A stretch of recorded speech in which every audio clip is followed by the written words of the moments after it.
अल्हम्दुलिल्लाह नहमदुहु व नस्तईनुहु व नस्तगफिरुहु व नु'मिनु बिही व नतवक्कलु अलैहि व नऊज़ु बिल्लाहि मिन शुरूरि अनफुसिना व मिन सय्यिआति अअमालिना मन यहदिहिल्लाहु फला मुदिल्ल लहु व मन युद्लिल्हु फला हादिय लहु व नशहदु अन ला इलाहा इल्लल्लाहु वहदहु ला शरीक लहु व नशहदु अन्न सय्यदना व हबीबना व सनदना व शफीअना व मौलाना मुहम्मदन अब्दुहु व रसूलुहु अम्मा बअदु फ़अऊज़ु बिल्लाहि मिनश शैतानिर रजीम बिस्मिल्लाहिर रहमानिर रहीम इक़रा बिस्मि रब्बिकल्लज़ी ख़लक़ ख़लक़ल इंसान मिन अलक़ इक़रा व रब्बुकल अकरम अल्लज़ी अल्लम बिल क़लम अल्लमल इंसान मा लम यअलम वक़ाल अल्लाहु तबारक व तआला फ़ी मक़ामिन आख़र वअन्दिर अशीरतकल अक़रबीन सदक़ल्लाहुल अज़ीम।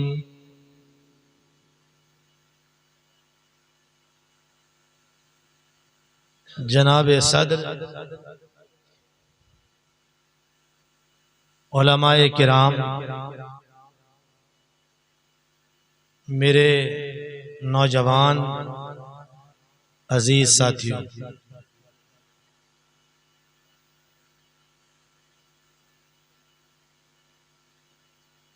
अल्लाह तबारक व तआला का करम और उसका एहसान है, उसका फजल है कि उसने हमें इस मुबारक और बाबरकत मजलिस में शिरकत की तौफीक अता फरमाई।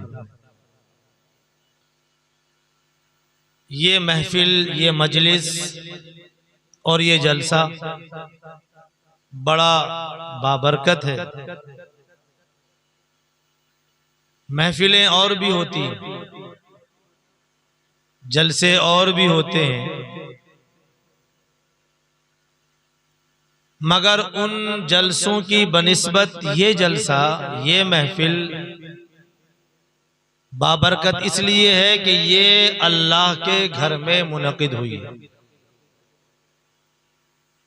अल्लाह के घर से इसको निस्बत हासिल है।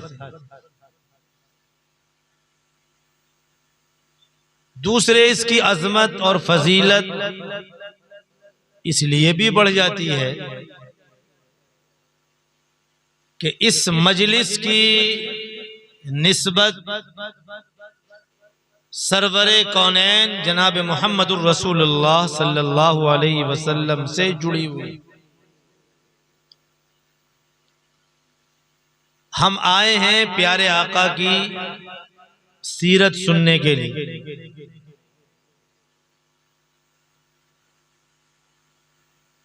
तो नबी से इस महफिल की निस्बत जुड़ने के बाद इसकी फजीलत, इसकी अजमत और ज्यादा बुलंदो बाला हो जाती है।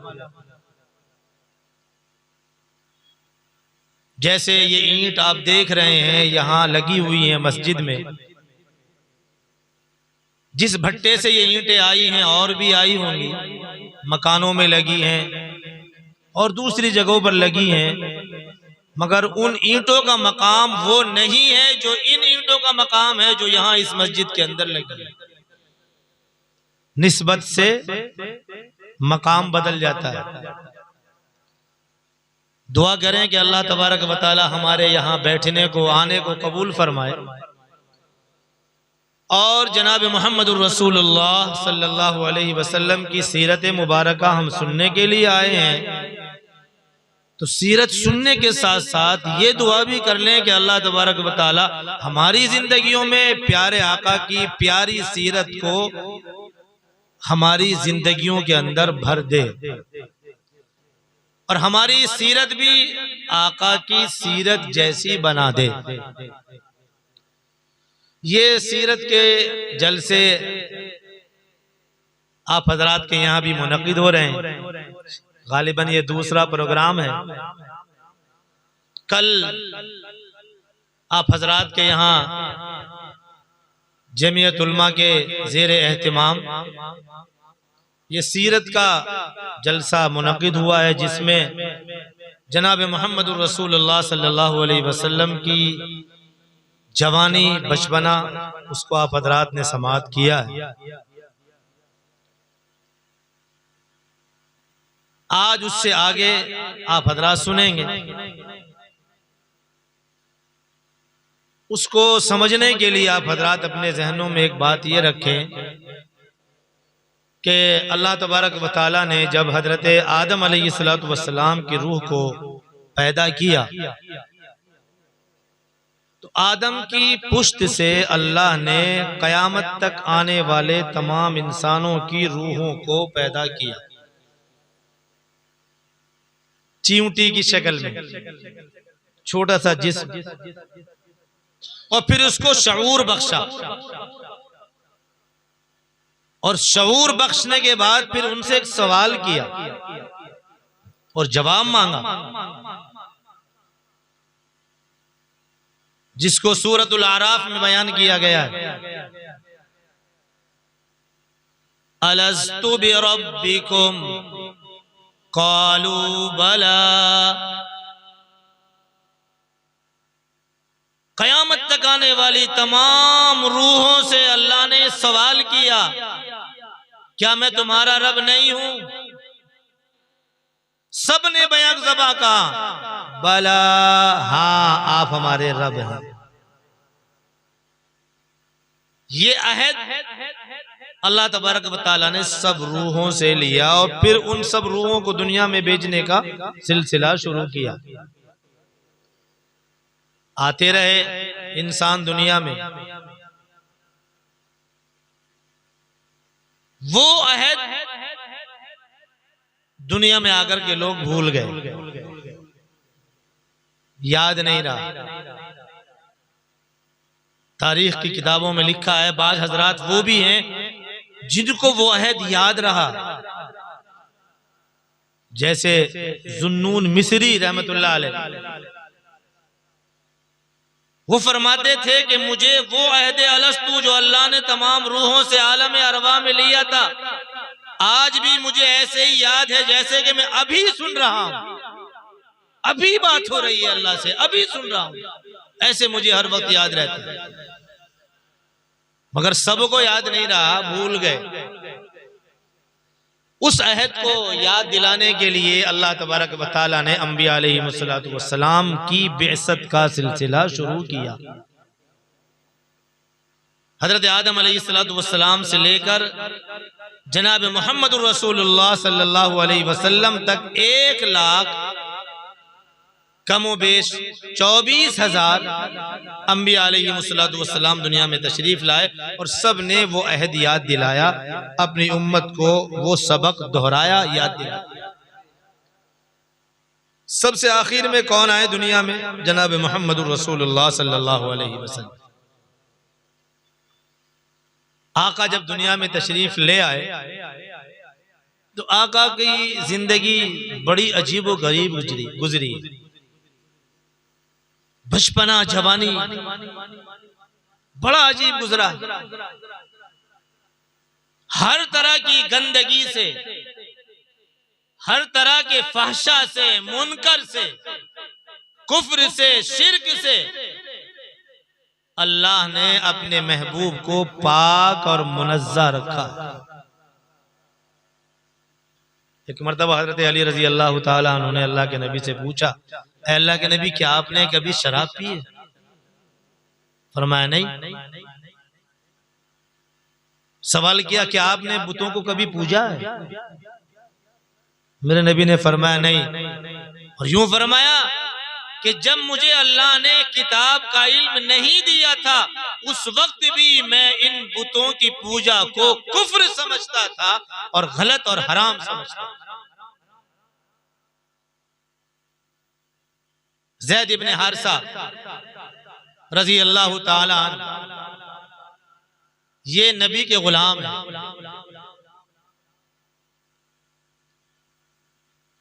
थोड़ा सा हजरत ज़ैद इब्न हारिसा की जिंदगी पर रोशनी डालता चलूं। ये ज़ैद इब्न हारिसा वाहिद शख्स है, अकेले नबियों के बाद जिनका जिक्र, जिनका नाम कुरान में जिक्र किया गया। ज़ैद का नाम कुरान में जिक्र है। फलम्मा क़ज़ा ज़ैदुम मिन्हा, हज़रत ज़ैद का नाम, जी ये नबी के गुलाम हैं, इनका नाम कुरान में जिक्र है। हज़रत ज़ैद छोटे हैं बच्चे, अपनी नानी के यहाँ जा रहे हैं वालदा के साथ। तो बनु कैस ने उस काफिले पर हमला किया जिस काफिले में हजरत ज़ैद अपनी वालिदा के साथ अपनी ननिहाल जा रहे हैं। हमला किया तो ज़ैद को गुलाम बना लिया, गिरफ्तार कर लिया और हजरत ज़ैद को ला करके मक्का बेच दिया। खरीदने वाले कौन हैं? खरीदने वाले हैं उम्मुल मोमिनीन, मेरी और आप सब मुसलमानों की माँ हजरत खदीजा रजी अल्लाह ताला अन्हा के भतीजे हकीम इब्ने हिजाम, इन्होंने खरीद लिया और खरीद कर अपनी फूफी को दे दिया खिदमत के लिए कि आपके पास बतौर नजराना है। हजरत खदीजा के पास रहे हजरत ज़ैद इब्न हारिसा। हजरत खदीजा रजी अल्लाह ताला अन्हा का निकाह अल्लाह के नबी अलैहिस्सलातु वस्सलाम से हो गया। तो हजरत खदीजा ने ज़ैद इब्न हारिसा को नबी की खिदमत में बतौर नजराना पेश कर दिया कि जी ये आप अपने पास रखें, ये आपकी खिदमत के लिए। तो ज़ैद इब्न हारिसा बिक गए, गिरफ्तार हुए, गुलाम बनाए गए, मक्के में बेचे गए, खदीजा की खिदमत में रहे। अम्मा खदीजा ने नबी करीम सल्लल्लाहु अलैहि वसल्लम की खिदमत में दे दिया और बाप हजरत ज़ैद इब्न हारिसा रजी अल्लाह ताला अन्हु के गम में निढाल थे, रोते थे, तड़पते थे, रात दिन चैन और सुकून नहीं था। हजरत ज़ैद इब्न हारिसा के वालिद ने कुछ अशआर लिखे, बड़े अजीबोगरीब, अपने बेटे की याद में तड़पते थे और यूं कहते थे, ज़ैद मुझे नहीं पता है कि तू जिंदा है कि मैं तेरा इंतजार करूं, या तू मर चुका है कि मैं मायूस हो जाऊं, और ज़ैद मुझे तो ये भी नहीं पता है कि तुझे किसी जमीन ने निगला है या तुझे किसी पहाड़ की सख्ती और सलाबत ने मार डाला है। और ज़ैद जब जब बारिश होती है तो मुझे याद आता है, जब आफताब निकलता है तब तू मुझे याद आता है, जब चांद की रोशनी होती है तब मैं तुझे याद करता हूँ, शाम होती है ज़ैद मैं तुझे नहीं भूलता, सुबह होती है ज़ैद तो मुझे उस वक्त भी याद आता है। और ज़ैद मैं क्या बताऊं तेरे जुदाई की मैं कितना परेशान हूं। मैंने ये तय कर लिया है कि मैं तेज रफ्तार ऊंट पर बैठकर सारी दुनिया का चक्कर लगाऊंगा और तुझे तलाश करने से बाज नहीं आऊंगा। और हाँ, अगर मुझे मौत भी आ गई, जबकि मौत मुकद्दर है आएगी, तो मैं अपने रिश्तेदारों से ये कहकर जाऊंगा कि तुझे अपनी जिंदगी में वो अपनी जिंदगी में कयामत की सुबह तक तुझे तलाश किया जाता रहेगा। जैद, मैं तेरे गम में रो रहा हूँ, तड़प रहा हूँ, तेरा कोई पता नहीं है, तू कहाँ है? काश मुझे पता चल जाता, मैं तुझे वहां जाकर के हासिल कर लेता। रोते थे हजरत जैद के वालिद। कुछ लोग जैद इब्ने हारिसा के वालिद के मिलने वाले मक्के में आए, उन्होंने पहचान लिया कि ये तो जैद है। इनके वालिद बड़े परेशान हैं।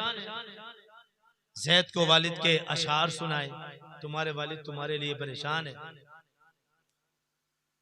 तो जैद ने भी 3 अशार लिख करके अपने बाप के पास भेज दिए। उसका मफहूम था कि मैं जिंदा हूं और मैं ठीक हूं और मैं नबी का गुलाम हूं, मक्के में हूं। अपना पता पूरा बता दिया। अब जब ये इत्तिला मिली तो हजरत जैद इब्ने हारिसा के वालिद और चचा, ये दोनों तलाश करने के लिए मक्का आ गए, लेने के लिए। कुछ माल भी लेकर के आए। तो भाई गुलाम है तो जाहिर सी बात है कुछ पैसे दे करके छुड़ाया जाएगा। दोनों आ गए और आकर कहने लगे, ऐ मोहम्मद सल्लल्लाहु अलैहि वसल्लम, आप तो हरम के रहने वाले हैं, हरम के पास में आपका मकान है, अब्दुल मुत्तलिब की औलाद हैं, आप बड़े सखी और फैयाज हैं, और आप तो बोझ दबे तले दबे लोगों को निकालने वाले, गुलामों को आजाद करने वाले, लोगों के साथ में सिला रहमी करने वाले, लोगों के साथ में अच्छा मामला करने वाले। हम आपके पास में एक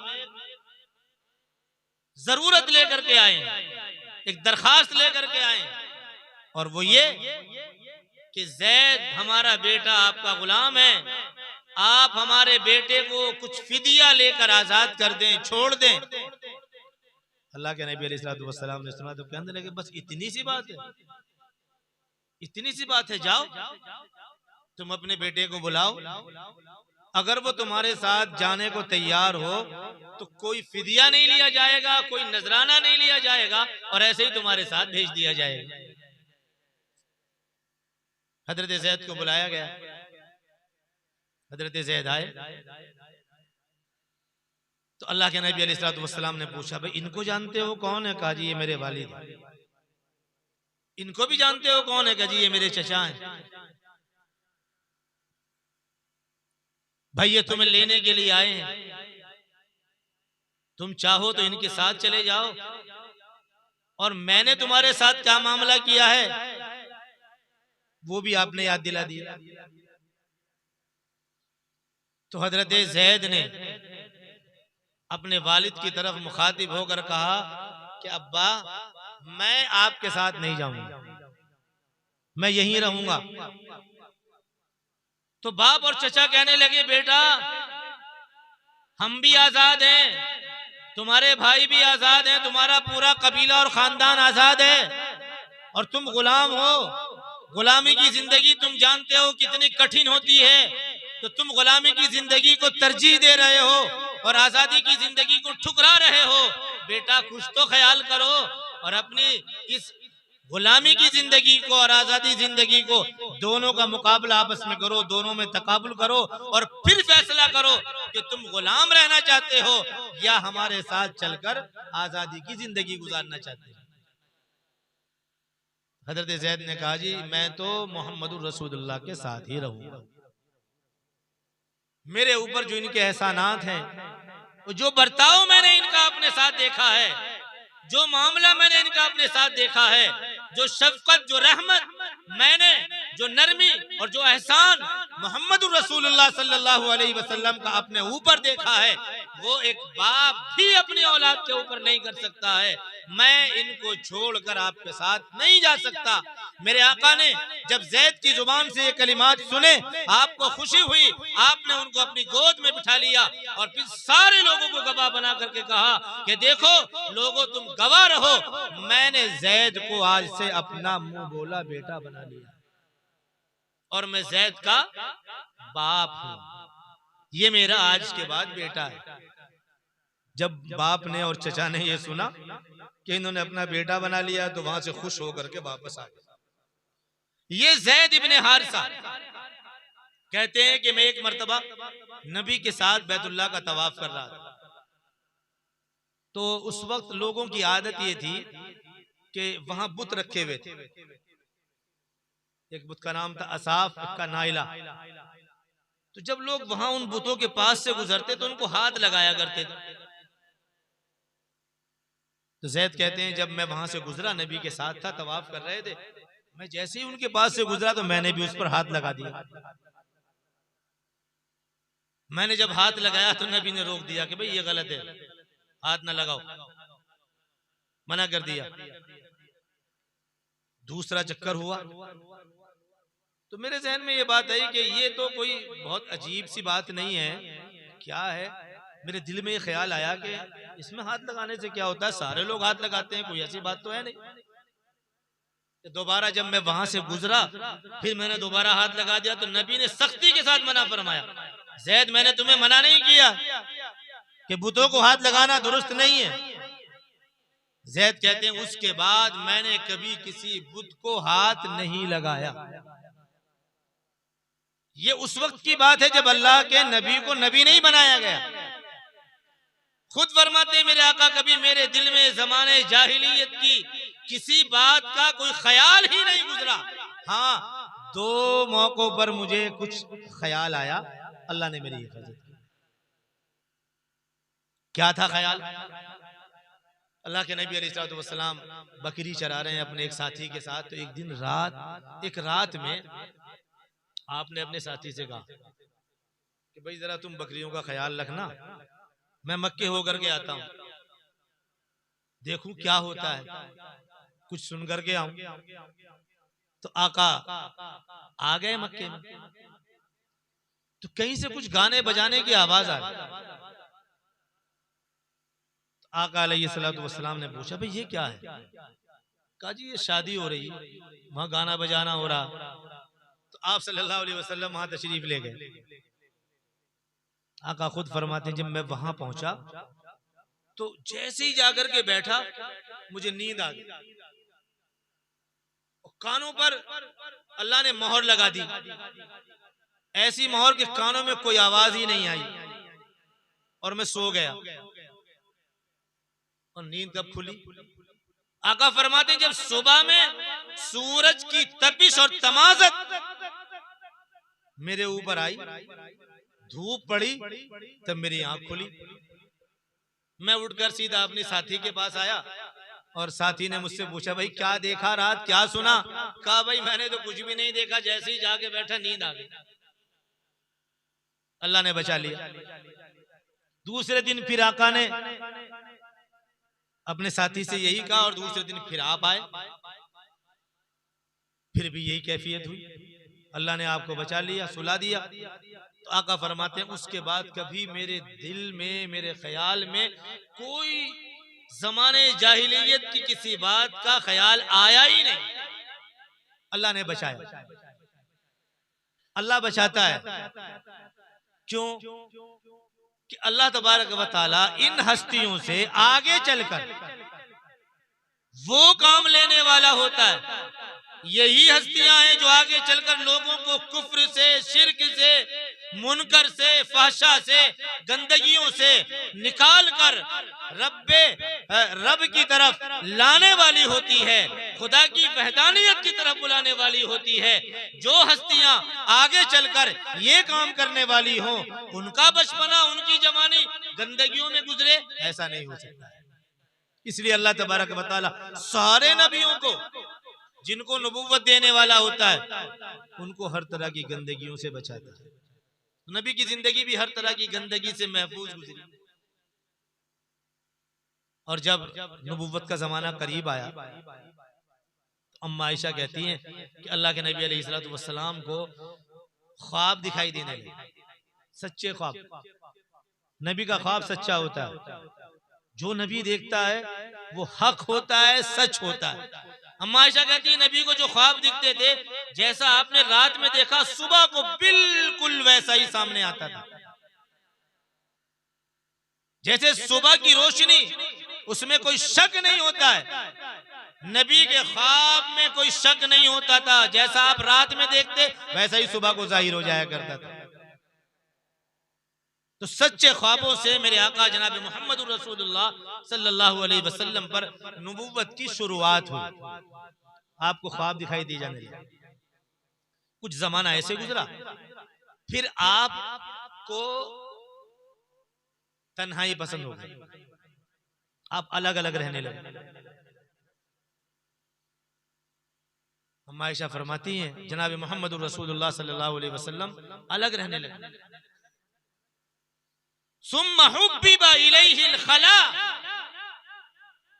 आपके दिल में तन्हा रहना और तन्हाई पसंदी डाल दी गई, अब अलग अलग रहने लगे। और वकाना यखलू बिगारी हिरा, गारे हिरा में जाकर आप तन्हा बैठने लगे। और ये बात तय है कि जो अल्लाह का जिक्र करना चाहता है तो सबके बीच में रहकर अल्लाह के जिक्र में मजा नहीं आता। जो अलग बैठकर एक कोने में बैठकर अल्लाह के जिक्र में, अल्लाह की तस्बीह में, अल्लाह की तहमीद में मजा आता है, वो सबके बीच में बैठकर मजा नहीं आता, अलग ज्यादा मजा आता है। और जिन जिन लोगों को अल्लाह ने नवाजा है, पहले उनको अलग रखा है, और जब आदमी सबको छोड़कर अलग हो जाता है फिर अल्लाह की रहमतें उतरती है। कुरान में सूरे कहफ की आयत, वइज़ इअ्तज़लतुमूहुम वमा यअबुदून इल्लल्लाह फअबू इलल कहफि यंशुर लकुम रब्बुकुम मिर रहमतिही व युहय्यि लकुम मिन अम्रिकुम मिरफक़ा।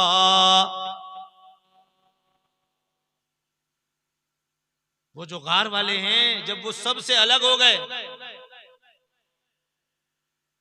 अल्लाह के सिवा, फअबू, तो उनसे कहा गया तुम गार की तरफ चले जाओ, एक तरफ रहो, फिर क्या होगा, अल्लाह तुम पर अपनी रहमत उतारेगा और तुम्हारे लिए रास्ता अल्लाह आसान कर देगा। तो हजरत जनाब मोहम्मद रसूलुल्लाह सल्लल्लाहु अलैहि वसल्लम अलग रहने लगे, गारे हिरा में जाने लगे, और वहां आप कई कई दिनों तक इबादत में मसरूफ रहते। आपकी इबादत क्या थी?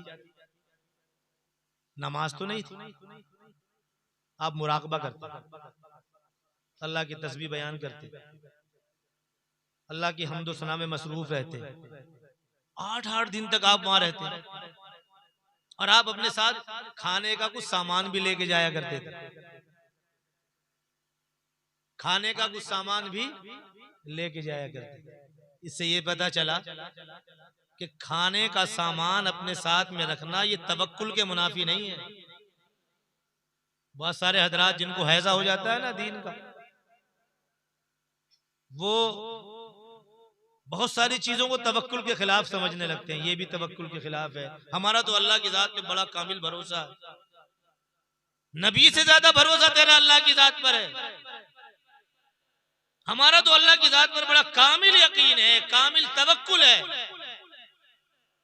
अरे नबी खुद गार में जाते हैं, खाने का सामान लेके जाते हैं, खत्म हो जाता है, घर तशरीफ लाते हैं, हजरत खदीजा से फिर खाना तैयार करा के फिर ले जाते हैं। कभी आप अगर नहीं आते हैं तो हजरत खदीजा पहुंचा भी दिया करती। ये तो नबी का अमल है, खुद नबी का अमल। और एक मौके पर आपको याद होगा, एक साहबी नबी से मिलने के लिए आए, तो आका ने पूछा भाई कहां से आए हो? कि जी यहीं किसी गांव से आया हूं। कहा कैसे आए हो? जी ऊंट पे आया था, सवारी मेरे साथ में है। तो नबी ने पूछा कहाँ है सवारी? जी मैंने बाहर ऊंट छोड़ दिया है। नबी ने फरमाया बांध दिया है, यूं ही छोड़ दिया? कि जी बस ऐसे ही छोड़ दिया, अल्लाह की जात पे भरोसा है, मेरा तो बड़ा कामिल तकवा और तवक्कुल है। ऐसा आज बहुत सारे लोगों का है। तो मेरे नबी ने फरमाया जाओ उसको बांध के आओ, फिर तवक्कुल करो अल्लाह की जात पर। पहले बांधो फिर भरोसा अल्लाह की जात पर। तो आका ने ये तालीम दी अपने साथ में कहीं सफर में जा रहे हो तो खाना ले जाना, ये तवक्कुल के खिलाफ नहीं है।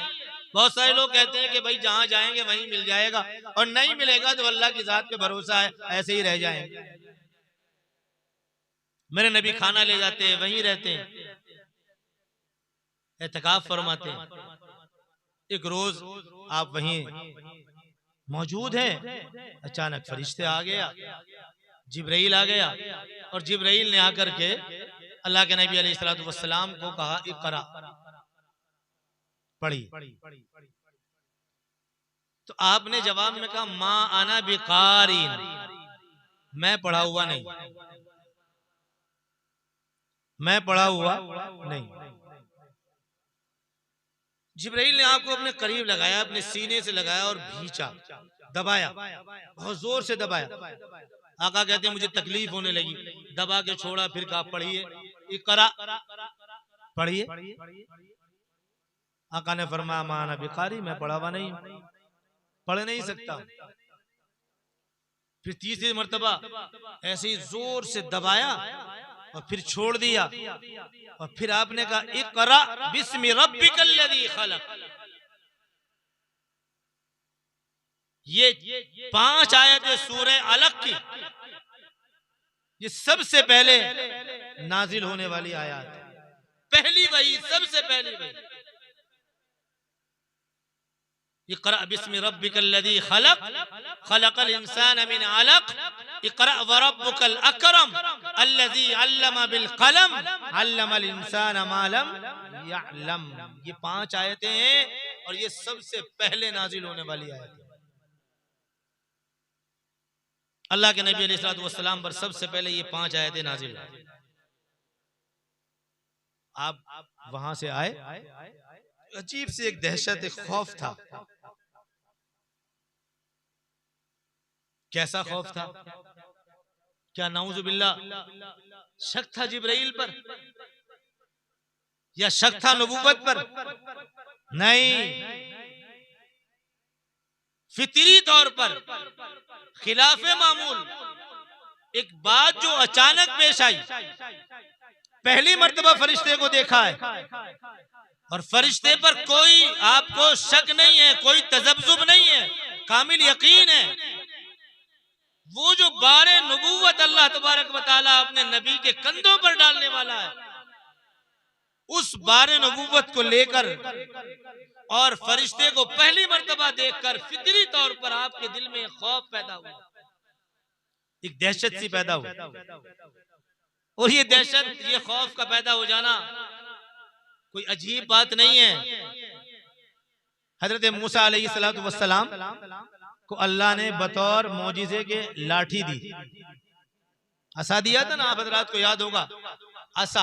हजरत मूसा अलैहिस्सलातु वस्सलाम को असा दिया। तो एक दिन हजरत मूसा अलैहिस्सलातु वस्सलाम से अल्लाह ने यूं कहा, अलकी माफी यमीनिक, ऐ मूसा जो तुम्हारे हाथ में ये लाठी है ना, जरा इसे जमीन पर डाल। वो जैसे ही हजरत मूसा ने जमीन पे उस लाठी को डाला, वो सांप बन गया। तो हजरत मूसा वहां से भागे, मुड़ के भी नहीं देखा, भाग रहे, पीछे को देखते ही नहीं। एक खौफ है, दहशत है। तो अल्लाह ने आवाज लगाई, अकबिल अकबिल, अरे आओ तो सही, कहां जा रहे हो भाग के? ला तखफ, अकबिल आ जाओ, ला तखफ, सनुईदुका सीरतहल ऊला, आ जाओ, हम तो इसको पहली सीरत पे लौटा देंगे, हमने सांप बनाया है, हम इसको अभी लाठी बनाए देते हैं। तो वो दहशत हजरत मूसा अलैहिस्सलातु वस्सलाम के दिल में पैदा हुई। अचानक खिलाफ मामूल अजीब बात देखी तो एक दहशत फितरी तौर पर पैदा हो जाती है। जनाब मोहम्मद रसूलुल्लाह सल्लल्लाहु अलैहि वसल्लम के दिल में एक दहशत, एक खौफ था।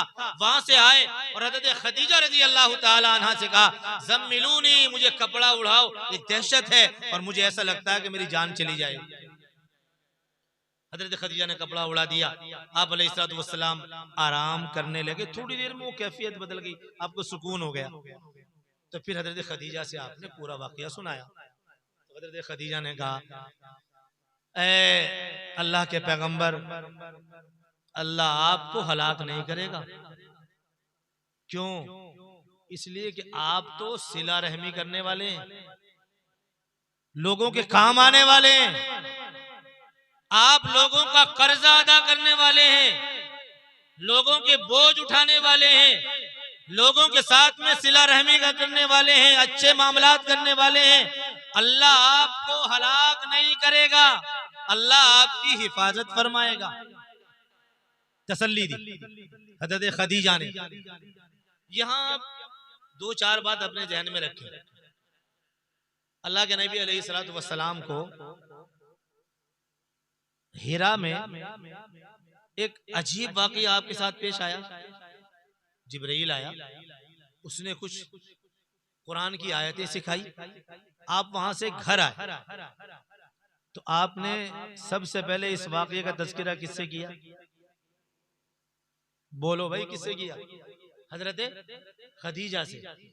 यहां से हमें यह सबक मिलता है, अगर किसी आदमी को कोई भी हादसा, कोई भी बात उसको अजीब व गरीब पेश आए, तो वो सबसे पहले अपने घर के समझदार आदमी से उसका जिक्र करे। अपने घर आए और सबसे पहले अपने घर के आदमी से तज़किरा करे। नबी ने तो सबसे पहले अपनी बीवी से बताया ना, तो सबसे पहले अपने घर वालों को बताओ, फिर बाद में दूसरों को बताओ। हजरत खदीजा ने क्या किया? तसल्ली दी, तसल्ली दी और यूं कहा कि आप तो लोगों के काम आने वाले हैं, आपका कुछ नहीं बिगड़ सकता, अल्लाह आपको हलाक नहीं करेगा। इसका मतलब यह है कि अगर जो आदमी सिला रहमी करने वाला है, लोगों के काम आने वाला है, लोगों के कर्जे अदा करने वाला है, लोगों के बोझ उठाने वाला है, तो अल्लाह तबारक व तआला उसे हलाक नहीं करता, अल्लाह उसकी हिफाजत फरमाता है। खदीजा अपने शौहर को तसल्ली देते हुए इन बातों का तज़किरा फरमा रही है।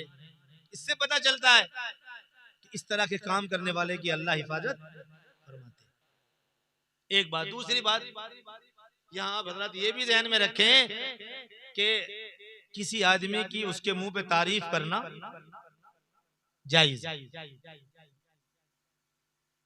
तारीफ की ना अल्लाह के नबी अलैहिस्सलातु वस्सलाम की अम्मा खदीजा ने, आप तो ये काम करने वाले हैं, ये काम करने वाले हैं, ये काम करने वाले। मगर मुंह पे तारीफ करना उसी वक्त जायज है और दुरुस्त है और सही है जबकि सामने वाला किब्र के अंदर, तकब्बुर के अंदर, घमंड के अंदर मुब्तला होने वाला ना हो। और अगर तुम्हें लगता है कि मैंने अगर इसकी तारीफ सामने कर दी तो ये घमंड में मुब्तला हो जाएगा, तकब्बुर आ जाएगा, बड़ाई आ जाएगी, तो फिर उसके सामने उसकी तारीफ करना सही नहीं। अच्छा, अम्मा खदीजा रज़ी अल्लाह ताला अन्हा कहाँ लेकर के गई हजरत जनाब मोहम्मद रसूलुल्लाह सल्लल्लाहु अलैहि वसल्लम को? अपने चचाजाद भाई के पास, वर्का इब्ने नौफल के पास। और वो उस वक्त के सबसे बड़े आलिम थे, उस वक्त के बड़े आलिम थे। यहां से ये भी पता चलता है मुसलमानों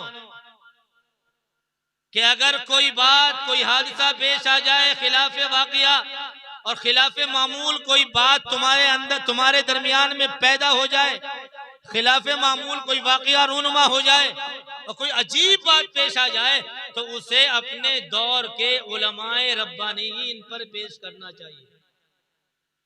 कहाँ ले जाना चाहिए उसको? कहाँ ले जाना चाहिए भाई? अरे कुछ आप हज़रात ही बोल दें। कहाँ ले जाना चाहिए? उलमा के पास, उलमाए रब्बानीयीन के पास लेकर के जाओ, वहां से मसले का हल मिलेगा। आज हमारे यहाँ उलमा से दूरी इस कदर बढ़ गई है कि कोई भी बात हो, और बहुत दूर न जाइए, नमाज का मसला हो, ज़कात का मसला हो, कुरान का मसला हो, कोई भी मसला हो, अब तो उलमा को हमने बालाए ताक रख दिया है।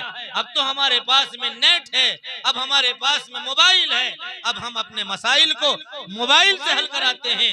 याद रखिएगा मुसलमानों, अगर इस मोबाइल से और इस नेट पर तमाम बीमारियों का इलाज भी मौजूद है। भाई इसमें लिटरेचर पढ़ा हुआ कि नहीं जिसमें बीमारियों का इलाज है कि नहीं? भाई बोलो, है कि नहीं? एक आदमी ने नेट पर अपनी बीमारी का इलाज पढ़ा, उसने कोई दवाई पढ़ ली और वो दवाई खा ली। अब उसका रिएक्शन होता है, उसका अगर रिएक्शन हो गया तो क्या होगा, इंसान की जान चली जाएगी ना, भाई जान ही तो जाएगी, जान चली। आपने नेट पर कोई मसला सर्च किया और गलत मसला आपने पढ़ लिया या समझ लिया, उस पर आपने अमल कर लिया, उसका रिएक्शन अगर होगा तो क्या जाएगा, बताओ क्या जाएगा, ईमान जाएगा।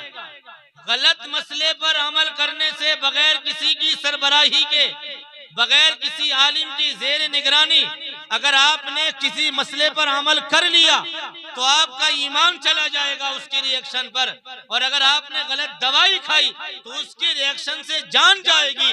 मुसलमानों, जान से ज्यादा कीमती ईमान है। इसलिए हम लोगों को आज के दौर में ये फिक्र करना चाहिए और एक माहौल बनाना चाहिए और उम्मत का एक मिजाज बनाना चाहिए कि उलमा के बगैर न पहले कामयाबी थी, न आज कामयाबी है और न कल कामयाबी मिल सकती है। ये उलमा की जमात है जो हर दौर में, हर वक्त में, हर आड़े वक्त में अहले ईमान के काम आने वाली जमात है। यही काम आई है और यही इंशाअल्लाह आगे भी काम। इनका मकाम बात दूर चली जाएगी। सिर्फ एक बात आप हजरात अपने जहनों में रखें, जनाब मोहम्मद रसूलुल्लाह सल्लल्लाहु अलैहि वसल्लम का फरमान है कि एक आबिद सारी रात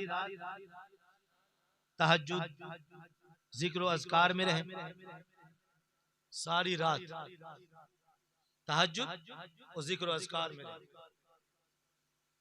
एक आलिम, हदीस सुना रहा हूं, किसी नेता की बात नहीं, एक आलिम थोड़ी देर, साअतन, एक साथ, एक घड़ी, थोड़ी देर टेक लगाकर, ऐसे ही बैठकर नहीं, फर्श पे बैठकर, तकिए लगाकर, टेक लगाकर, किताब खोलकर उसने इल्म में गौर व फिक्र की, एक साथ एक घड़ी तकिया लगा हुआ है। मेरे नबी फरमाते हैं कि इस आलिम का तकिया लगाकर थोड़ी देर अल्लाह के इल्म में गौर व फिक्र करना उस आबिद की सारी रात की तहज्जुद से बढ़ जाता है, जो महज सिर्फ आबिद है और ये आलिम है। आलिम का मकाम ये है कि एक साथ एक घड़ी की इबादत, एक घड़ी का गौर व फिक्र किताब में उसकी सारी रात की इबादत से बढ़ जाता है। ये तो इनका मकाम है। तो हज़रत खदीजा रज़ी अल्लाह ताला अन्हा, मैं बयान कर रहा था, वो लेकर के गई किसके पास में, आलिम के पास में, और अकेली नहीं गई। अल्लाह के नबी अकेले गए, अल्लाह के नबी अकेले तो नहीं गए, किसको साथ लेकर के गए, हज़रत खदीजा को साथ लेकर के गए। इससे एक सबक और मिला, एक सबक और मिला कि किसी भी बड़े आलिम के पास अकेले जाने से बेहतर है किसी राहबर को साथ लेकर के जाए, ताकि बात करने में आसानी हो, बात करने में आसानी हो जाए। किसी आलिम के पास अकेले न जा करके किसी राहबर को साथ ले जाना ये ज्यादा अच्छा है। अल्लाह के नबी अकेले नहीं गए, हजरत खदीजा को साथ लेकर के गए। वर्का इब्न नौफल ने बताया कि भाई ये वही फरिश्ता है जो हजरत ईसा और मूसा के पास आता था। अल्लाह ने तुम्हें नबी बना लिया है, और सुनो ऐ अल्लाह के नबी, अल्लाह के पैगंबर, काश मैं उस वक्त जिंदा होता जिस वक्त तुम्हारी कौम तुम्हें तुम्हारे शहर से निकालेगी। अल्लाह के नबी चौंक गए, हैरत में पड़ गए और सवाल किया, क्या मेरी कौम मुझे अपने वतन से निकालेगी?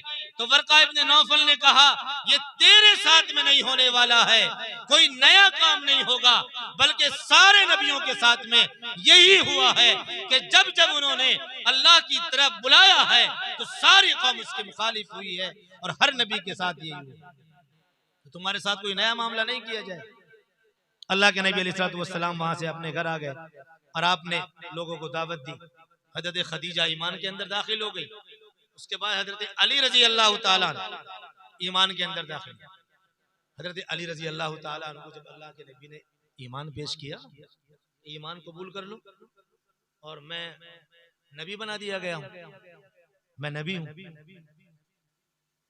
तो हजरत अली ने कहा, ये क्या दीन है, मैं इसको कबूल करने से पहले अपने वालिद से मशवरा कर लूं।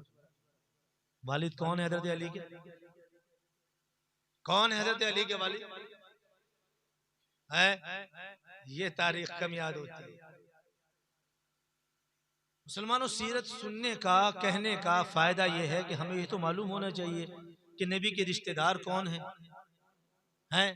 फिर नबी की सीरत को खाली सुनने का कोई फायदा जब तक नहीं है जब तक हम उस पर अमल की नीयत से ना सुने।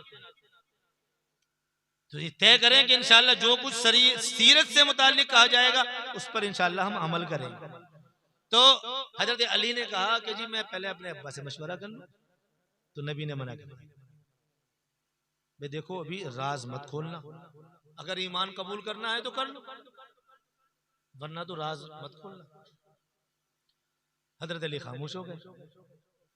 रात में जब सोए तो अल्लाह ने दिल में ईमान डाल दिया, ईमान की मोहब्बत डाल दी, नबी की मोहब्बत डाल दी। सुबह को उठे और कहने लगे अल्लाह के नबी आपने क्या दीन पेश किया। मेरे नबी ने वही बात दोहरा दी, कहा जी अशहदु अल्ला इलाहा इल्लल्लाह व अन्नका मुहम्मदुर रसूलुल्लाह, मैं गवाही देता हूँ अल्लाह एक है और आप मोहम्मद अल्लाह के सच्चे रसूल है। ईमान में दाखिल हुआ। फिर ज़ैद इब्ने हारिसा, जिनका वाकया मैंने शुरू में आप हज़रात को सुनाया, नबी के गुलाम है, वो ईमान में दाखिल हो गए। उसके बाद आपने अपने घर वालों को ईमान में दाखिल करने के बाद ईमान पेश किया अपने दोस्त वली हमीम, रफीक मुखलिस, मुहिब्बे बाइख्तिसास हजरत अबू बकर सिद्दीक रजी अल्लाह ताला अन्हु। और आका फरमाते हैं कि ईमान कबूल करने में जिन जिन पर मैंने ईमान पेश किया सबको कुछ न कुछ झिझक रही। मेरा दोस्त अबू बकर सिद्दीक रजी अल्लाह ताला अन्हु, जब मैंने उस पर ईमान पेश किया तो बगैर किसी झिझक के हजरत अबू बकर ने कलमे ला इलाहा इल्लल्लाह पढ़कर अपने इस्लाम का इजहार किया। कोई झिझक नहीं, कोई तरद्दुद नहीं, कोई शक नहीं है। जब महबूब ने ईमान पेश कर दिया तो सच्चे मुहिब ने फौरन उसको कबूल कर लिया। और फिर उसके बाद हजरत अबू बकर सिद्दीक रजी अल्लाह ताला अन्हु ने लोगों में इस्लाम की दावत दी। मुख्तसर तौर पर, चूंकि वक्त कम है, तफसील में ज्यादा नहीं जाना चाहता, हजरत अबू बकर सिद्दीक रजी अल्लाह ताला अन्हु, क्या बात है,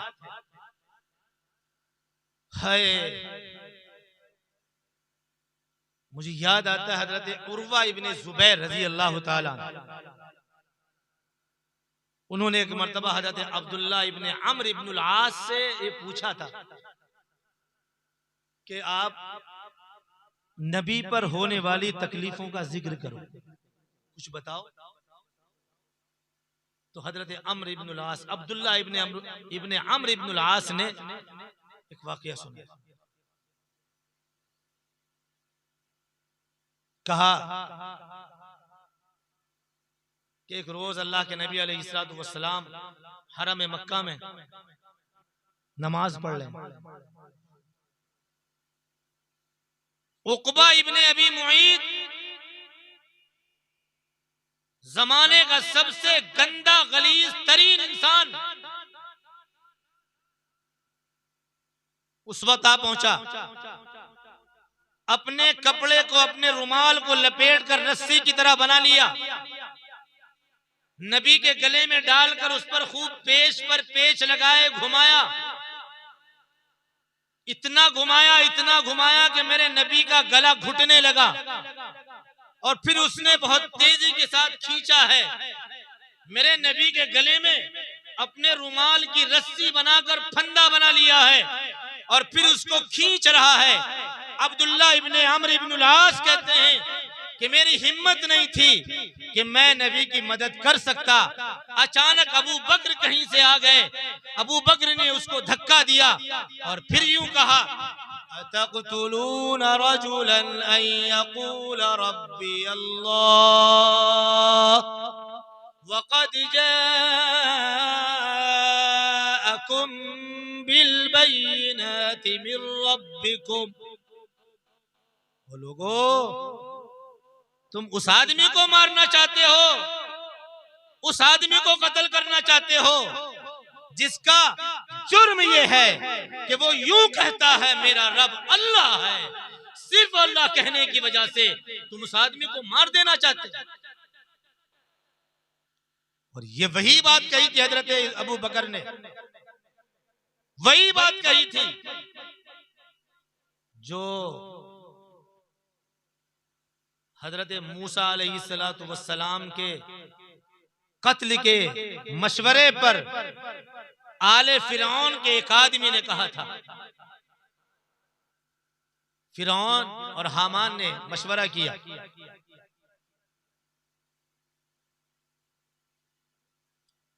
जनाब हजरत ईसा अलैहिस्सलातु वस्सलाम के कत्ल का। तो जब कत्ल का मशवरा हो रहा था, कुरान पूछो, कुरान खोलो, कुरान कहता है वक़ाल रजुलुम मुमिनुम मिन आलि फिरऔन यक्तुमु ईमानहु अतक़्तुलून रजुलन अन यक़ूल रब्बी अल्लाह।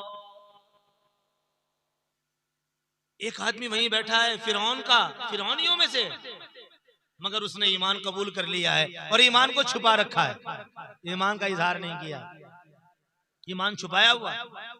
उसने कहा था फिरौन और हामान से जब हजरत मूसा के कत्ल का मशवरा हो रहा था, अतक़्तुलून रजुलन अन यक़ूल रब्बी अल्लाह, ओ लोगो तुम ऐसे आदमी को मारना चाहते हो जो सिर्फ ये कहता मेरा रब अल्लाह है। वही बात हजरत अबू बकर ने उक़बा इब्न अबी मुअय्यिद से कही। एक दिन हजरत अली रजी अल्लाह ताला अन्हु खुतबा दे रहे हैं और खुतबे के दरमियान ये पूछा, बताओ भाई सबसे बड़ा बहादुर कौन है? सबसे बड़ा बहादुर कौन है? तो सब लोगों ने कहा जी आप, और है भी हजरत अली बहादुर है, खैबर में जाके देखो। उस वाक़े की तरफ जाना मेरा मकसद नहीं है, आप समझ गए। तो हजरत अली के बारे में कहा कि आप बहादुर हैं। तो हजरत अली ने जवाब दिया, भाई मैं क्या बहादुर हूं, मुझे तो किसी ने कुछ कहा, मैंने उससे बदला ले लिया, इतनी तो बात है, मैं क्या बहादुर। फिर कौन बहादुर है? कहा बहादुर तो वो है, बहादुर वो है कि मैं खुद गवाह हूं, मक्के में जनाब मोहम्मदुर रसूलुल्लाह सल्लल्लाहु अलैहि वसल्लम पर कुफ्फार ने यलगार की, हमला किया हुआ है और आपको मार रहे हैं और यूं कहते हैं अंत जअलतल आलिहता इलाहम वाहिदा, तुमने सारे माबूदों को एक बना दिया है, यूं कहते हैं और मारते जाते हैं। अली कहते हैं मैं देख रहा था, मेरी हिम्मत नहीं थी, अबू बकर कहीं से आ गए और एक घूसा इसको मारा, एक उसको मारा और बीच में घुस गए और घुसने के बाद कहने लगे अतक़्तुलून रजुलन अन यक़ूल रब्बी अल्लाह, ऐसे आदमी को मार रहे हो जो सिर्फ ये कहता है कि मेरा रब अल्लाह। और उसके बाद हजरत अली ने एक सवाल किया लोगों से, कहने लगे कि तुम्हें पता है हजरत अबू बकर अफजल है या वो आले फिरौन का मोमिन आदमी अफजल है? बात तो दोनों ने एक ही कही ना, आले फिरौन के उस मोमिन मर्द ने जिसने ईमान छुपाया था उसने भी यही कहा था तक़्तुलून रजुलन अन यक़ूल रब्बी अल्लाह, और यही बात हजरत अबू बकर के बराबर नहीं हो सकती जो तेरे बाप ने मेरे साथ में गारे सौर के अंदर गुजारी है। तेरे बाप की एक रात की नेकी हजरत उमर की जिंदगी की सारी नेकी। अबू बकर का मकाम तो वो है, अबू बकर का मकाम अल्लाह के नबी ने खुद फरमाया था मैं सबका बदला दे चुका मगर अबू बकर वो है जिसका बदला मैं नहीं दे सकता, अल्लाह ही उसका बदला देगा।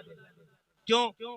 इसलिए कि जिस रात अल्लाह के नबी गार में है ना, अजीब गार में है, नबी की खिदमत में अबू बकर का सारा घराना लगा हुआ, पूरा घराना, सारा घराना लगा हुआ, अबू बकर साथ में अबू बकर साथ में है, अब्दुर्रहमान इब्ने अबी बकर, ये सारे दिन की खबरें शाम को गार में जाकर अपने अब्बा को बताते हैं, नबी को बताते हैं।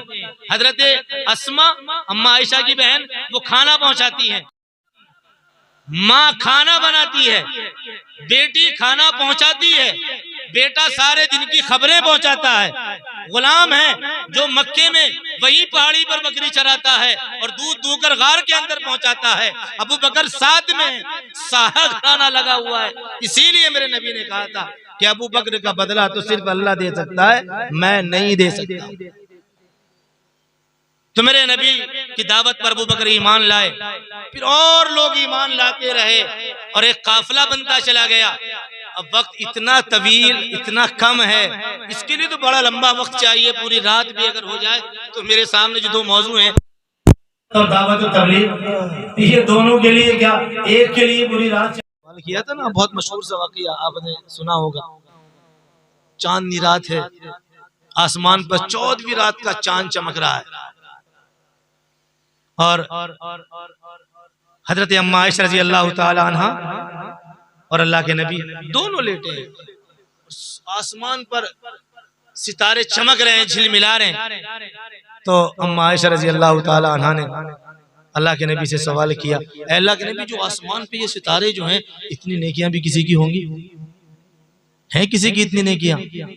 तो अल्लाह के नबी ने फौरन जवाब दिया, हाँ है। किसकी? उमर की। उमर की। तो हजरत अम्मा आयशा रज़ी अल्लाह तआला अन्हा फौरन चौंक गई, कहा मेरे अब्बा की उमर की इतनी नेकियां जितने आसमान पर सितारे, तो फिर मेरे अब्बा की नेकियां कहाँ हैं? तो आका ने फरमाया, आयशा, उमर की ये सारी नेकियां और सारी जिंदगी की नेकियां कि आले फिरौन के उस मोमिन मर्द की तमाम जिंदगी से हजरत अबू बकर सिद्दीक रज़ी अल्लाह तआला अन्हु की एक घड़ी अफजल है। यानी हजरत अबू बकर की एक घड़ी और उसकी सारी जिंदगी मुकाबला नहीं कर सकती। क्यों? इसलिए कि हजरत अबू बकर ने अपना ईमान छुपाया नहीं, उसने अपना ईमान छुपाया हुआ था, अबू बकर ने छुपाया नहीं।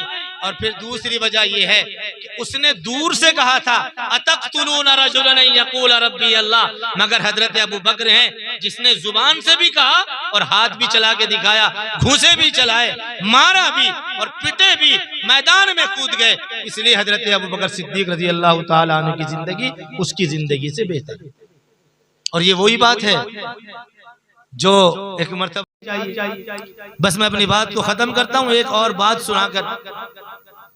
जब नबी ने नबूवत का ऐलान किया और आपने लोगों को बुलाया, तो दावत और तबलीग दो लफ्ज़ हैं ना, दावत और तबलीग। दावत के माने बुलाना और तबलीग के माने पहुंचाना। और एक दावत के माने वो भी है दस्तरखान बिछाकर लोगों को खिलाना।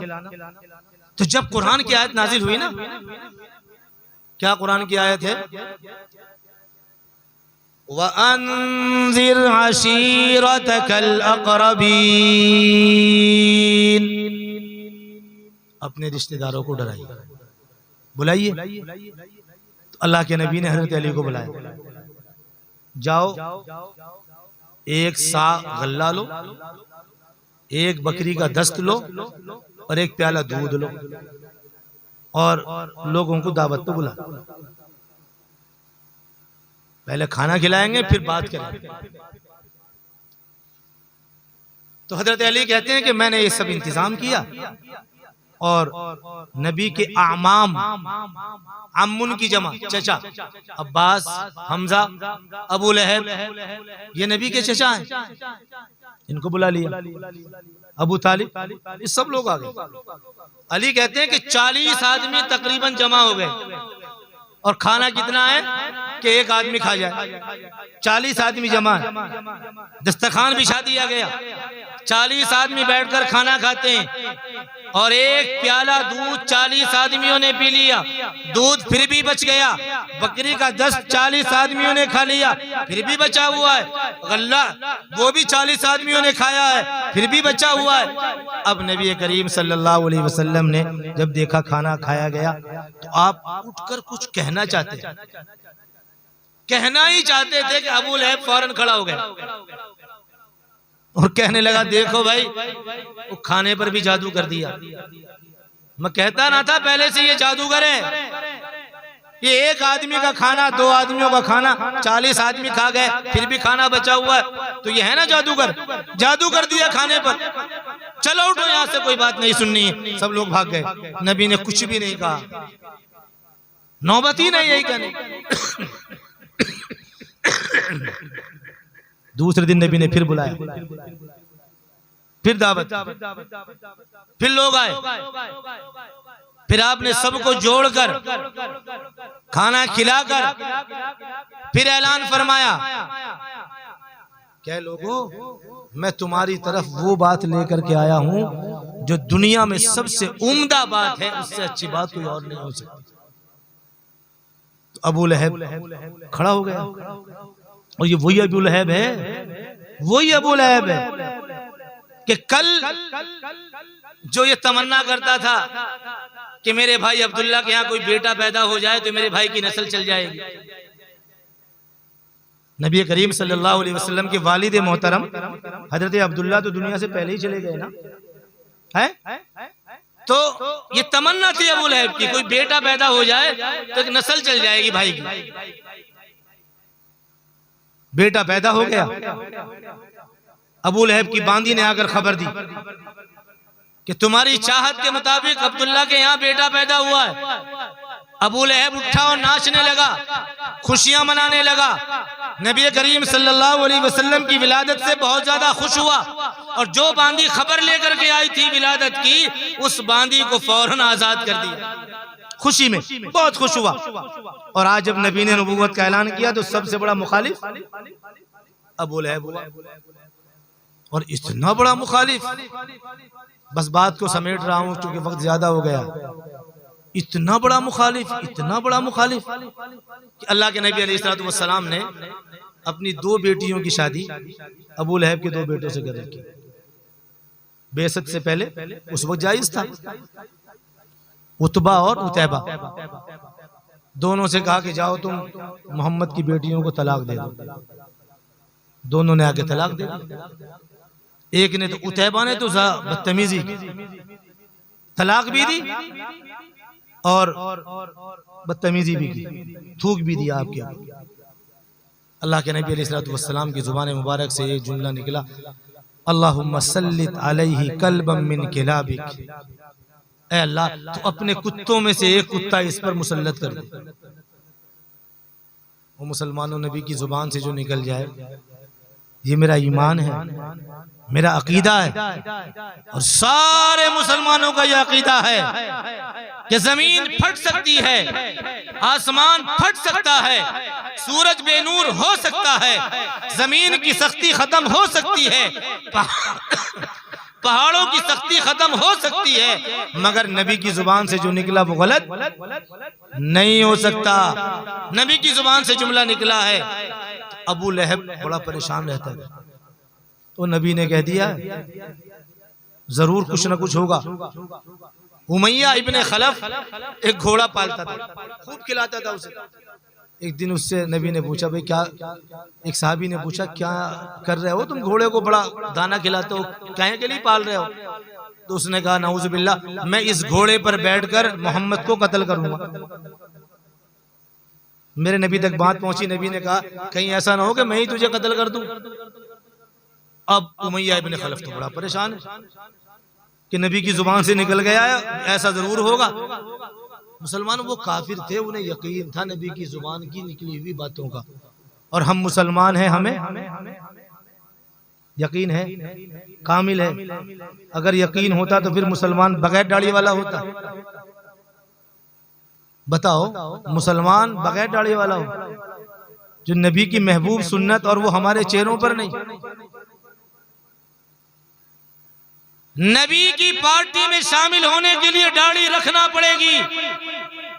जैसे दुनिया में अपने मुल्क की सियासत पे देखा जाए तो एक मुसलमान अगर कहीं रैली होती है मुलायम सिंह की पार्टी की तो ये अपने सर पर लाल साइकिल की टोपी लगाकर भागा जाता है। अगर कहीं रैली हो किसान की तो कई सर पर हरी टोपी लगा करके जाता है, और अगर बसपा की रैली होती है तो इसके सर पर हाथी की टोपी दिखाई देती है। ये मुसलमान है, इसके सर पर नबी की टोपी नहीं दिखाई देती। कहेगा मुसलमान है? कहेगा मुसलमान नबी की सूरत अच्छी नहीं लगती है। नबी की सूरत देखने के लिए तो आसमान से फरिश्ते आया करते थे, सूरत देखने के लिए फरिश्ते आते हैं।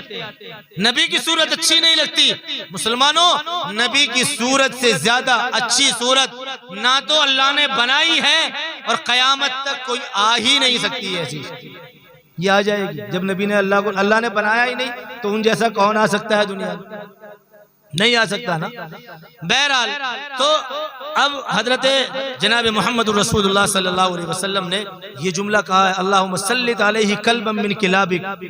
एक वक्त आया, एक मेले में गए। उस मेले में बहुत सारे लोग हैं। अबू लहब को खतरा है अपने बेटे का, उसने बीच में सुलाया और बीच में भी मचान बनाया, उस पर लिटा दिया कि मेरा बेटा यहाँ महफूज रहेगा, और हिफाजत करने वाले भी हैं चारों तरफ से। अचानक रात में कोई दरिंदा आया, सबको सूंघता हुआ गया और उसको वहीं फाड़ कर चला गया, जो कि नबी की जुबान से निकला हुआ जुमला है, सल्लित अलैहि कल्बम मिन किलाबिक। उमैया इब्ने खलफ के बारे में अल्लाह के नबी की जुबान से निकला, कहीं मैं ही तुझे न मारूं। तो बड़ा डरा फिरता था। गज़वे उहद हुआ, गज़वे उहद में वो नबी को तलाश करता फिर रहा है, नबी को तलाश कर रहा।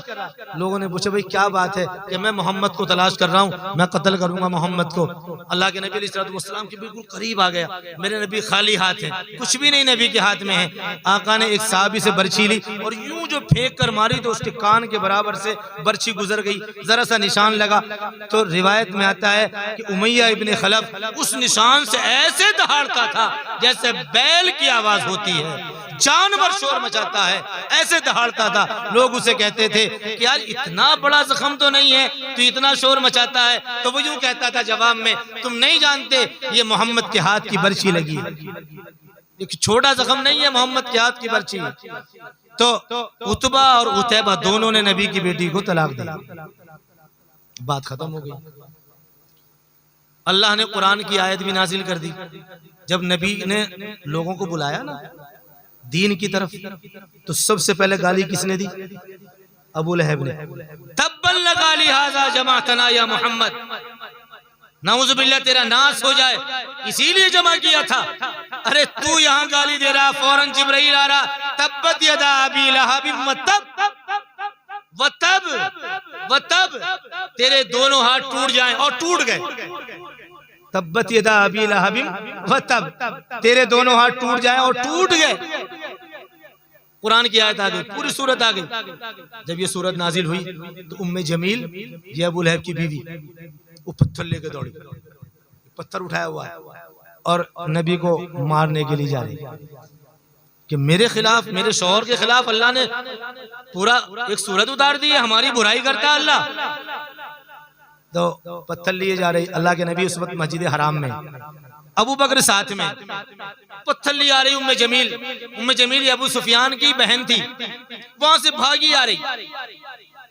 तो अबू बकर ने देख लिया। अबू बकर ने कहा अल्लाह के नबी वो पत्थर लेके आ रही उम्मे जमील। तो आका ने फरमा इन्नहा लन तरानी, आने दो, वो मुझे देख ही नहीं सकती, वो मुझे देख ही नहीं सकती, आने तो दो। आ गई। नबी बैठे हैं, अबू बकर बैठे हैं। अबू बकर से कहती है अरे अबू बकर तुम्हारे साथी मोहम्मद कहाँ हैं? कहाँ हैं? अगर आज मुझे मिल जाता तो ये पत्थर से मारती, पत्थर से मारती, और मैं बहुत बड़ी शायरा हूं। और उसने फिर कुछ अशार पढ़े, मुजम्ममन असैना, मुजम्ममन असैना व अमरहु अबैना व दीनहु कलैना, ये अशार पढ़े। मुजम्ममन असैना, हम मुजम्मम की नाफरमानी करते हैं। किसकी? मुजम्मम। वो मोहम्मद को बदलकर नाम मुजम्मम कहते थे। मोहम्मद के माने काबिले तारीफ और मुजम्मम के माने बुरा, तो वो बुरा कहते थे, मोहम्मद नाम ही नहीं लेते थे। कहने लगे मुजम्ममन असैना, हमने तो मुजम्मम की नाफरमानी की है। व अमरहू अबैना, और हमने उसके काम को, उसके हुक्म को लौटा दिया है। व दीनहू कलैना, और हमने उसके दीन को नापसंद किया है। ये अशार पढ़े उसने और वहां से वो चले गए। अल्लाह के नबी अलैहि सलाम वहां बैठे, सहाबा किराम भी हैं। तो अल्लाह के नबी ने सहाबा किराम से कहा, लोगों तुम्हें ताज्जुब नहीं होता? तुम्हें ताज्जुब नहीं होता? काहे से? कि देखो अल्लाह ने उनकी गालियों को उन्हीं पर फेर दिया। गाली किसको दे रहे हैं? मुजम्मम को। और मेरा नाम क्या है? मोहम्मद। तो गाली तो मुजम्मम को दे रहे हैं, मोहम्मद को गाली नहीं दे रहे। अल्लाह ने गाली दिलवाई है मुजम्मम को, और मुजम्मम मेरा नाम नहीं है, मेरा नाम तो मोहम्मद है। हज़रत अबू बकर ने कहा, अल्लाह के नबी ऐसा लगता है उसने आपको देखा नहीं, ऐसा लगता है उसने आपको देखा नहीं। तो अल्लाह के नबी ने फरमाया, अरे अबू बकर देखती कहां से, मेरे सामने फरिश्ता खड़ा था, फरिश्ते ने मुझे अपने पीछे लिया हुआ था, आड़ बनाई हुई थी, कहां से देख ले? तो मेरे नबी ने, मेरे अल्लाह ने अपने नबी की हिफाजत की, ऐलान कह दिया था, फस्दा बिमा तुमर, खुल्लम खुल्ला मेरी बात पहुंचाओ। वारिस अनिल मुशरिकीन, इन मुशरिकों से ना डरिए। इन्ना कफैनाकल मुस्ताज़ीन, इनसे तो मैं निपट लूंगा। तो अल्लाह के नबी अलैहि वसल्लम ने दीन पहुंचाया।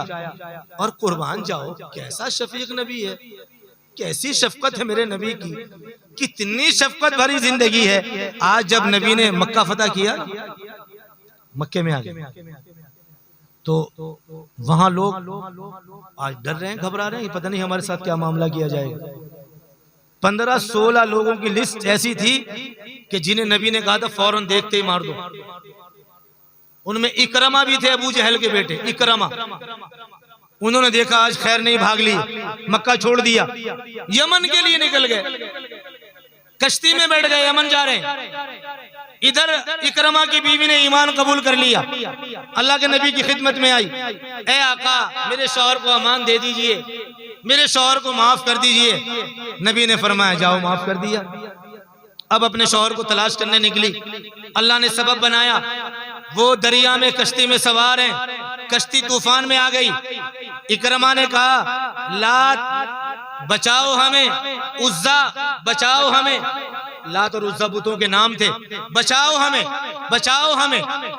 लोगों ने कहा, भाई ये लात और उज्जा बचाने वाले नहीं है, अल्लाह ही बचा सकता है। तो इकरमा कहने लगे, अगर इस दरिया में अल्लाह बचा सकता है तो बाहर भी अल्लाह बचाएगा, और अगर अल्लाह ने आज मुझे बचा दिया तो मैं अपना हाथ मोहम्मद रसूलुल्लाह के हाथ में जा सकता हूं। ये वहां प्लान बना रहे, अल्लाह ने बाहर निकाल दिया। इधर बीवी तलाश करते पहुंच गई। बीवी ने कहा, इकरमा मैंने अल्लाह के नबी से तुम्हारे लिए अमान ले ली है, अल्लाह के नबी ने तुम्हें माफ कर दिया, अमान दे दी। अच्छा अमान दे दी है कि हाँ, साथ में चलो, कुर्बान जाओ। इधर इकरमा आ रहे, उधर जिब्राइल आ गई अल्लाह के नबी के पास। इकरमा ईमान कबूल करने के लिए आ रहा। ओए है, अल्लाह के नबी ने सहाबा से कहा, इकरमा, तू इकरमा आ रहा है। सहाबा से कह रहे हैं, आप कौन है इकरमा? अबू जहल का बेटा अबू जहल। और अबू जहल कौन है? मेरे नबी जब मक्के में ऐलान करते थे तो नबी पर थूकने वाला, नबी के रास्ते में कांटे बिछाने वाला, वो अबू जहल है। और उसका बेटा इकरमा जब नबी के पास आ रहे हैं तो अल्लाह के नबी फरमाते हैं, भाई इकरमा आ रहा है, ला तसुब्बु अबा, उसके बाप को गाली मत देना। इकरमा आ रहा, उसके बाप को गाली मत देना। बाप कौन है? अबू जहल। फरमाते मेरे आका, फ़इन्न सब्बल मय्यित, यूजिल हय्या, इसलिए कि किसी भी मुर्दे को गाली देने से जिंदे को तकलीफ होती है। अगर तुमने अबू जहल को गाली दी तो उसके बेटे इकरमा को तकलीफ होगी। इकरमा आ गए, ईमान कबूल कर लिया और उसके बाद नबी के सामने खड़े होकर यूं कहा, अल्लाह के नबी, मैंने जितना माल कुफ्र के लिए ईमान के खिलाफ लगाया था उससे ज्यादा माल अब इस्लाम के लिए कुफ्र के खिलाफ लगा। और आज मैं ये वादा करता हूं कि जहां जहां भी मैंने इस्लाम की मुखालफत की थी उन रास्तों पर, उन चौराहों पर जाऊंगा और इस्लाम का कलमा बुलंद करूंगा और कुल्फ की मुखालफत करूंगा। और फिर सारी जिंदगी से गुजरी है।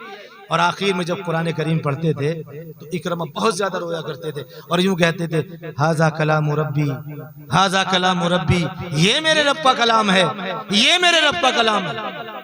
ऐसे मेरे नबी ने उनको माफ करके अपने करीब लगाया।